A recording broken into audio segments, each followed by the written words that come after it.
desses. E quanto a emprego, tanto quanto possível, oportunidade para pessoa, para gente francisquense, em primeiro lugar. Segundo lugar, pessoas de Araquari e de Barra do Sul e de Joinville, que estão próximas, que podem ir e voltar. E quanto ao número de casas, existem dados que estão no EIA, que São Francisco, no IBGE de 2010, para seu espanto, tem 2.359 casas vagas em São Francisco do Sul, especialmente no bairro Centro. Existem 10.222 casas de segunda residência, pessoas que aparecem exponencialmente, de vez em quando, na casa dele vindo, perdida. Não, eu vou lá, vou em São Chico um dia, no outro. Isso está no EIA. E óbvio, mas isso também não é só a solução. Mas são aí 2.000 casas e mais 10.000 possibilidades. Mas claro que outros negócios têm que vir, tem outras casas e novos negócios têm que aparecer, inclusive de ofertar residências novas para as pessoas que vêm. Claro que tem pessoas que estão no EIA no estudo. Então, esses dados não foram omitidos e estão no EIA. A senhora precisa passar? Eu gostaria que a primeira pergunta fosse respondida.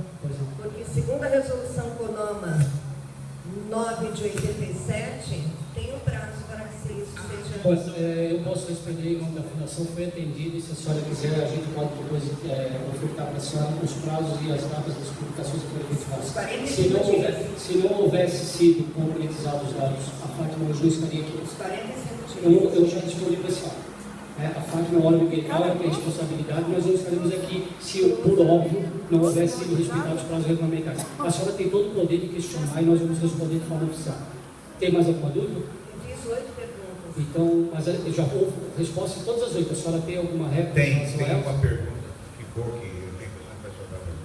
Pois não. O terreno vai necessitar ter com qual material? Deixa eu dizer para a senhora. O terreno que vai ser implantado no estaleiro, ele tem uma cota que varia de mais 1 metro, mais 1,5 metros, até mais 7 metros. E o estaleiro ele vai ter uma cota de 4 metros acima do lençol freático. Então, na verdade, nós pretendemos usar a área que nós vamos tirar para criar um canal artificial para acertar o terreno todo na altura de 104 metros. E se a senhora reparar, na frente do estaleiro, do outro lado do lago artificial, tem um outro terreno que ficou reservado como se fosse gramado. É porque nós vamos retirar um pouco mais areia do que nós vamos precisar no estaleiro. Então nós vamos também jogar parte da areia no terreno da frente. Eu peço a presença do senhor Mário Loureiro. Já foi respondido, eu acho que já ouviu. Mas eu acho que tem direito à réplica. Não, a senhora já fez a réplica. A senhora disse que tinha 8 perguntas e ele respondeu. Então eu peço que a senhora seja objetiva e qual é a réplica, por gentileza. A construção vai ser em cima do terreno arenoso, então. A construção vai ser em cima do terreno arenoso. Lá só tem areia. Vai.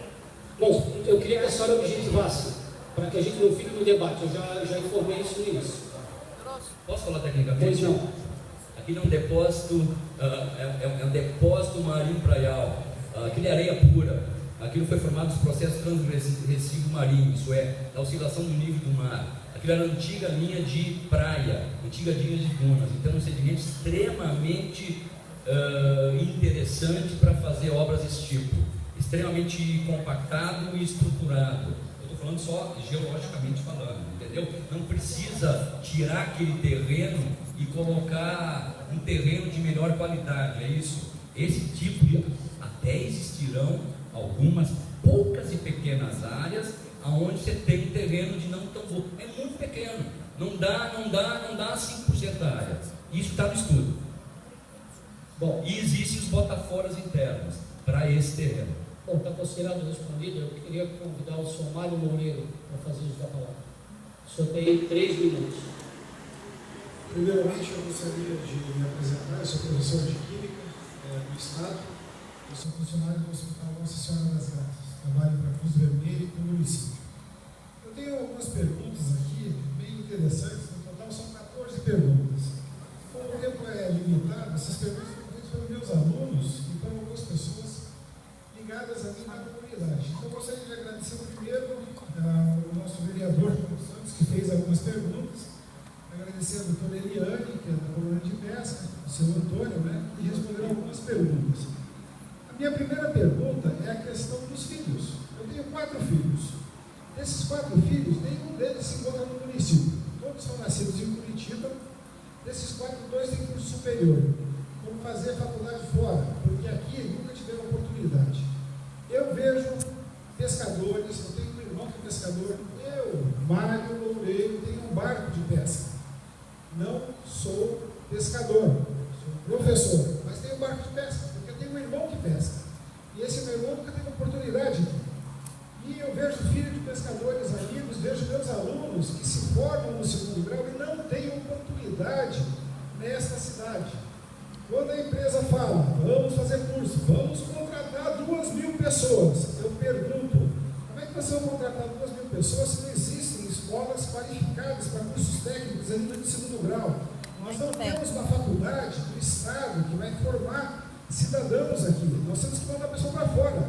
Eu tenho uma filha que tem que estudar fora, eles estudam em Curitiba, estudam em Joinville. Qual é a garantia que os filhos dos pescadores, que os meus filhos, meus alunos vão ter direito de trabalhar nessa empresa? Porque se o senhor falou que 8% das pessoas são desempregadas, está errado, o senhor está desinformado, desculpa. Muito mais pessoas estão desinformadas, são desempregadas, porque hoje as pessoas estão indo para Joinville buscar emprego, estão indo para Curitiba buscar emprego, inclusive meus filhos. Então a minha pergunta é, qual a garantia que os pescadores vão ter, que seus filhos vão ser empregados na empresa? Essa é a minha primeira pergunta. Minha segunda pergunta, de acordo com o relatório de vocês, avistamento de torinhas, fizeram um total de observação de 14 horas. Vocês não viram nenhuma torinha em 14 horas, ainda o seu relatório foi dúbio. Primeiro você falou 142 horas de observação geral, em 14 só foram as torinhas. 14 perguntas, mas eu vou tentar ser o mais sucinto possível. Infelizmente, eu vou devolver o tempo sobre 30 segundos. 30 segundos, então vamos lá. Eu cruzo para o outro lado para almoçar às vezes. Eu vejo torinhas. Como é que vocês fazem 142 horas de observação e não vem nenhuma torinha? Isso é um absurdo, é uma coisa errada. E a minha última pergunta: pressão sobre os serviços públicos. Eu sou funcionário de um hospital. Nosso hospital é gerido pelo SUS. A Cruz Vermelha está intervindo. A questão é: vão ser construídas escolas, hospitais, os filhos desses pescadores, para as pessoas que estão aqui dentro hoje? Porque eu não vejo uma estrutura na cidade para comportar 4.000 pessoas, como o senhor falou. E não tem As três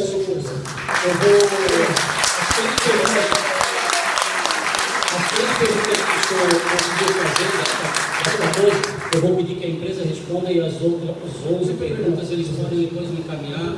A Fundação se compromete a fazer com que as respostas cheguem ao senhor. Agradeço imensamente. Muito obrigado. Eu peço que a empresa tenha 5 minutos para se manifestar. Parabéns pela simpatia. Bom, eu vou falar sobre a questão que você colocou dos seus filhos que estudam fora. Evidentemente, a empresa não vai fazer nenhuma faculdade aqui para as pessoas criarem e ter formação. O que a empresa vai fazer é fazer convênios com faculdade, como já fez, nós já assinamos inclusive com a Univille, tá? Para que a Univille treine pessoal para a gente, ou forme pessoal para a gente. Pretendemos fazer com o SESI, com o SENAI, com o Instituto Federal Catarinense, que eu tive hoje como diretor.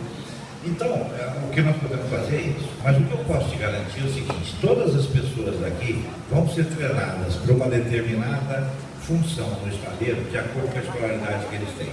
Então, se você tiver uma pessoa aqui que o nível de escolaridade dela é muito baixo, nós vamos ter funções para ele muito baixo. Se for nível operacional, soldador, um maçariqueiro, um montador, coisa desse tipo, ele vai ser treinado para esse nível. Se ele tiver um nível maior, se ele vai poder ser um mestre encarregado, porque ele já trabalhava nisso alguma coisa, ele vai se adaptar. Nível técnico a mesma coisa, e nível superior é a mesma coisa. Veja bem, no estaleiro não é uma coisa cheia de engenheiro. Eu gosto de deixar essa informação. Não, no estaleiro eu vou usar muito contador de curso superior e de curso técnico. Eu vou usar médico, eu vou usar enfermeiro, nós vamos usar administradores de empresas, nós vamos usar advogados, nós vamos usar praticamente toda a gama que vocês podem imaginar. Um estaleiro é obrigado a ter uma brigada de incêndio com praticamente uma estação de corpo de bombeiro dentro dela. Eu sou obrigado a ter isso. Então, nós vamos ter uma série de outras funções, nós vamos ter uma função de marinharia toda lá dentro, que é o pessoal nosso, puxa, arrasta, amarra, essa coisa toda. Então, dentro de uma estrutura de um estaleiro, aquilo funciona com uma série de atividades e que, com certeza, desde que o pessoal do São Francisco esteja querendo se candidatar a uma vaga, nós vamos ter uma vaga compatível para ele e o treinamento específico a empresa vai dar ou a empresa vai fazer um convênio para que seja dado. Agora, dentro da capacitação de cada um. É isso que eu poderia dizer. Só para dois questionamentos, acho que tinha a ver comigo, com a minha parte. Quanto aos 8% do desemprego, na realidade é um dado que está no censo do IBGE 2010. 8% desempregados, São Francisco do Sul, talvez muitas pessoas desempregadas, e eu posso concordar contigo, não gostam de dar essa situação, diz que estão em emprego informal. Então nós temos aproximadamente 40%, então daria aproximadamente 48%. Quanto às toninhas, eu não disse que elas não foram vistas, não, elas foram vistas sim.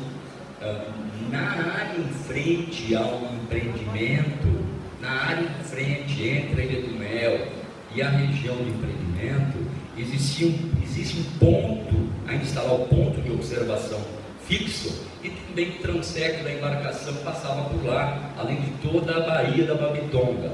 E nesta área é que não foi avistada a toninha. Entretanto, o boto, a sotalha, essa sim foi avistada naquela região. É isso. Em relação às três perguntas, eu tenho uma réplica. Primeiro, obrigado. Nós estamos no ano de 2014, então os dados realmente temos que usar os dados oficiais. Nós temos uma prefeitura, um setor chamado multiuso, e lá nós temos um órgão que vem emprego para as pessoas. Eu, como funcionário da prefeitura, eu vejo fila todo dia, muita gente procurando emprego, mas pouca gente qualificada. Então a qualificação realmente é necessária. Quando eu falo a respeito de escolas, eu não estou falando de escolas como Univille, porque meus filhos estudaram em faculdades particulares, porque eu me sacrifiquei para pagar. Mas o filho do pescador não tem dinheiro para pagar o Univille. Ele precisa de uma escola pública, de uma faculdade pública. Isso não é função da empresa assumir as responsabilidades do Estado. Eu entendo isso. Só que cursos técnicos têm que ser dados a nível de primeiro grau, segundo grau e terceiro grau. A gente entende que não existe o bem comum se sobrepõe ao bem individual. Não existe. Eu sei que a sua empresa não vai resolver todos os problemas. Nós temos inúmeros problemas. Os moradores daqui, eu tenho casa, falta água. O senhor falou em 200 mil pessoas.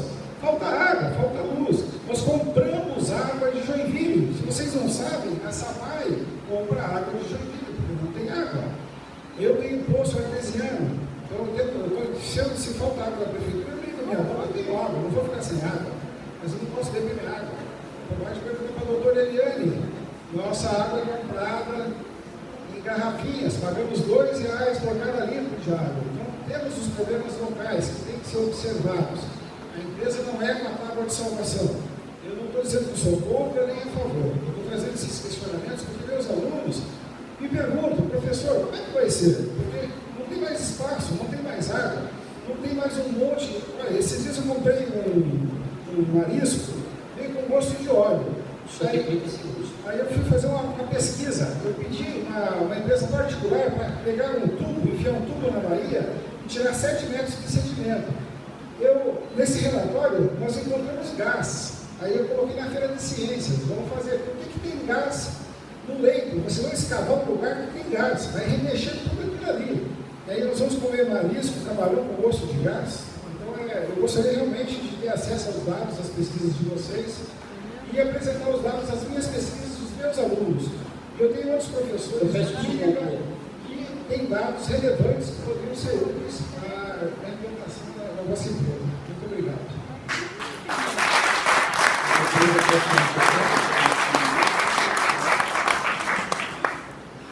Observação técnica, você sabe, na realidade é matéria orgânica, um sedimento líquido de matéria orgânica produz gases, então gás metano e outros gases, sulfídrico, fazem parte do processo. Claro, a gente não seria ideal você estar fazendo um cultivo numa área dessa, certo? Extremamente rica em matéria orgânica, em estágio bastante avançado de decomposição, que gera esse tipo de gás, que obviamente dá aquele odor que todo mundo sabe. Professor, eu peço